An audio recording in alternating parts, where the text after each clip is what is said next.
Today we are looking at the sine rule and the area formula for non-right angle triangles. The sine rule can be used to solve non-right angle triangles if we are given two angles and one side length, or two side lengths and the angle opposite one of these sides. To label the triangle, the angles are always given the capital letters A, B, and C. The lowercase letters are always opposite their capital and they represent the sides. So if capital A is this angle, then little a is the side directly across from it. Capital B is the angle, so little b will be directly across, and capital C for the angle, which means little c is across from it. Now, depending on what you are trying to find will determine which version of the formula you would like to use. If you are trying to find a side length, then you want to have the little letters on the top of your equation. In other words, little a over sine A equals little b over sine capital B equals little c over sine capital C. Now, you never use all three of those together. You would probably just use two of them. So you might just use that part of the formula if you're using A's and B's. Okay, you just use the letters that apply to your particular question. If you are trying to find an angle, then you want the angles to be on the top of the formula that you use. So we just invert all of those fractions to be sine capital A over little a, sine capital B over little b, and sine capital C over little c. Again, you won't use all three of them at a time. You will just use the two of them that apply to your particular question. So hopefully you remember these formulas from last year. There is something else very important to note here, which is the ambiguous case. When using the sine rule, there is one important issue to consider. If we are given two side lengths and an angle opposite one of these side lengths, then two different triangles could be drawn. For example, if I give you that little a is 10, little c is 6, and capital C is 30, I could draw these two triangles here. So you can see little c is 6, capital C across from it is 30, little a is over there. So you can see the difference in those two triangles is that this one has an acute angle in here, whereas this one has an obtuse angle. The sine rule will always find the acute angle. It will always do this option here. If you wish to find the obtuse angle, if the question tells you that it is an obtuse angle that you're trying to find, then you will need to do 180 minus that acute angle that you find to find your solution. All right, we're going to come across that in our examples. So, example number 1. In the triangle ABC, little a is 10, little c is 6, and c is 30. Find the two possible values of a and hence find two possible values of capital B and little b. So this is our triangle that we were just talking about.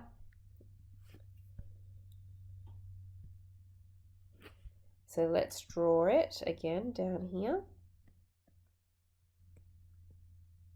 So I'm going to have capital A and little a across from it. That's going to be my 10. Then I'm going to have C, which is going to be over here, which will be not 30, sorry, that's 6. And the 30 is the angle. And little b, or capital B and little b, are going to be over here. I don't have any values for those yet. So the first thing I need to do, it says, is to find two possible values of the capital A. The two possible values being that it could be an acute angle. The way I've drawn it, it looks like an acute angle, but it could be an obtuse angle. So we need to find both possibilities. So we're using our sine rule. To find an angle means we want the angles on the top. We want sine A over little a equals, And I've got c, so I'm going to use sine c over little c. Let's sub into that equation. Sine a over little a is 10 equals sine capital C is 30 over little c is 6. To get the sine a by itself, I'm going to times the 10 across to the other side. So sine 30 over 6. Now there's two different places you could write this. You could either do a times 10 on the end, or you could put a 10 at the front of that sine 30. It doesn't really matter which one you choose. When you type the right-hand side of that equation there into your calculator, you get a decimal, which should be 0.8333, and so on. Remember, to get a by itself, you still need to inverse sine that decimal, which would be, it comes out to be 56.4 degrees, doing that to one decimal place. Now, the other possibility for a is that it could be obtuse, which means all I need to do is go 180 minus that 56.4 degrees, which tells me that the other possibility is 123.6 degrees for the obtuse angle. If I now have my two values, so this is acute angle, this is the obtuse angle for A, I can now find the values of B, because remember that was the second part to my question. Find the two possible values of capital B and little b. To find capital B, now that I know A, I can just use angle sum of a triangle. So B, therefore, for the acute, if I use the acute angle, I would do 180 minus the 30 minus the 56.4 degrees. And that makes B 93.6 degrees. However, if we used the obtuse value for A, then it would be 180 minus 30 minus 123.6 degrees, which means that B would be equal to 26.4 degrees. Now, from that, we want to find little b, and we can use the sine rule again to do that.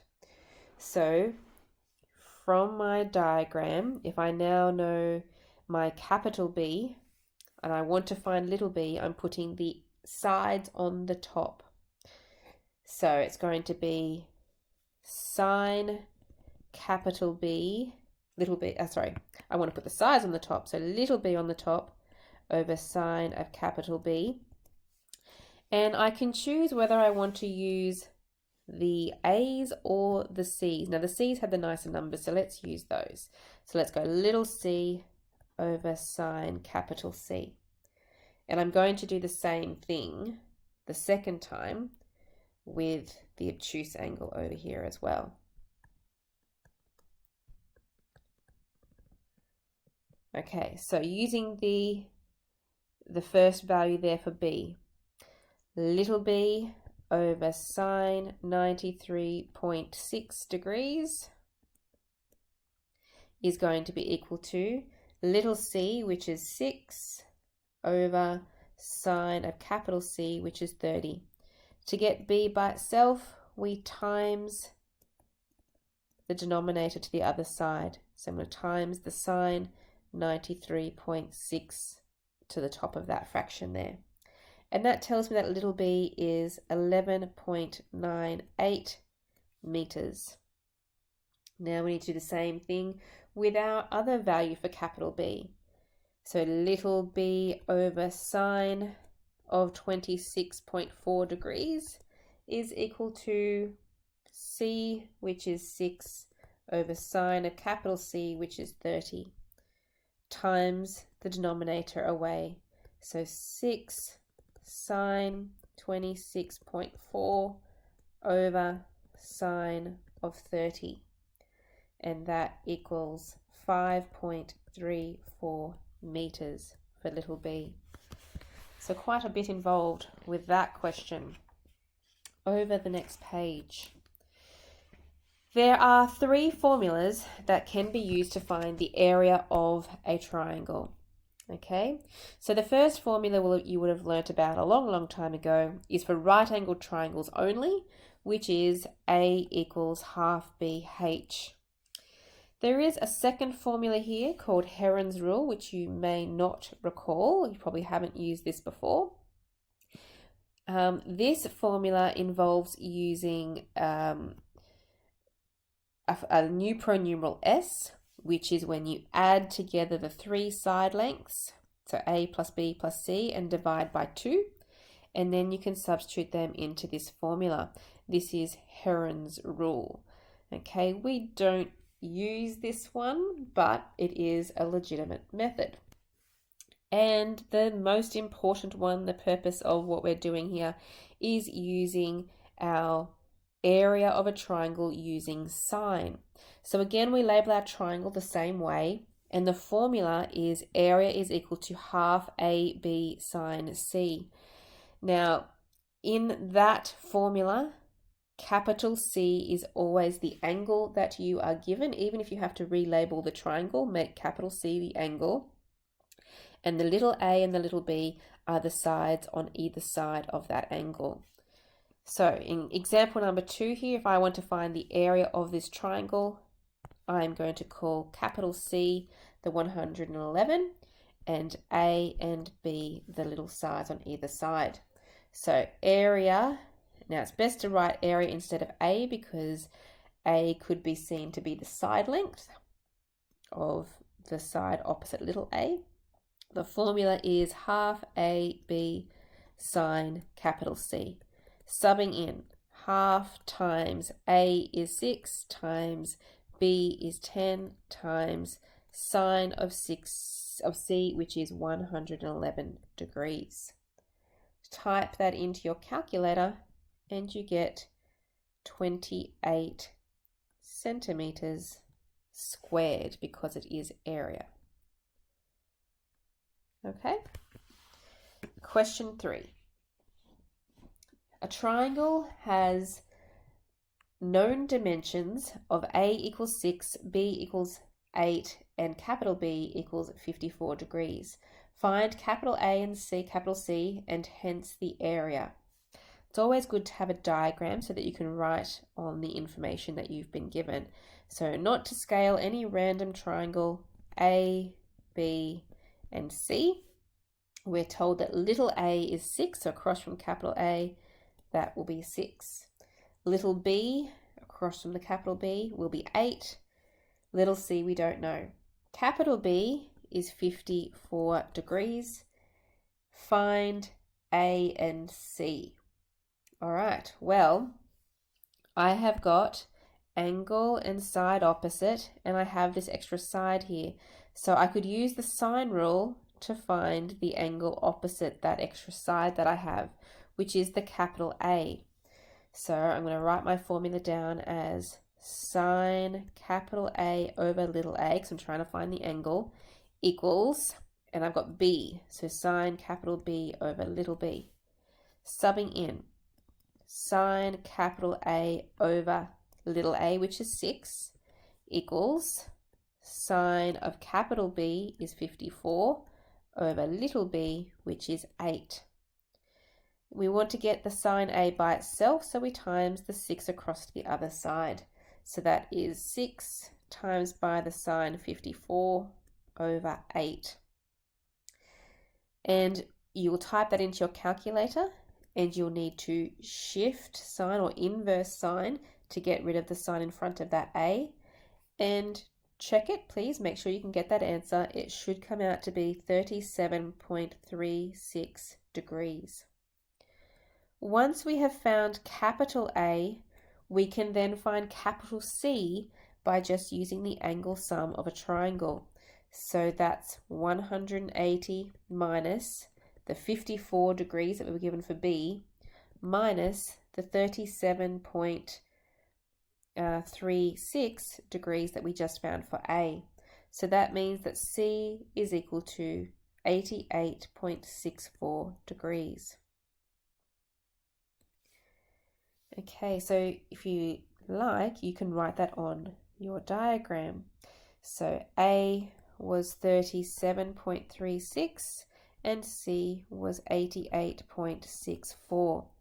Now we are able to find the area of the triangle because these two sides are the only two sides that I have, and I need to know the angle between them to use the area formula. So those ones I've highlighted in pink are what I need to use. So for area equals, now the formula we're given is half AB sine C, which fortunately works with the label that I've been given, but doesn't matter if it doesn't, as long as you know that the C is the angle that you've got and the A and the B are the two sides on either side of that. So it's half times 8 times 6 times sine of capital C, which is 88.64. And that comes out to be 23.99 centimeters squared, or 24 centimeters if we rounded it to the nearest whole number. Okay, so that is it. We now need to work on exercise 6I.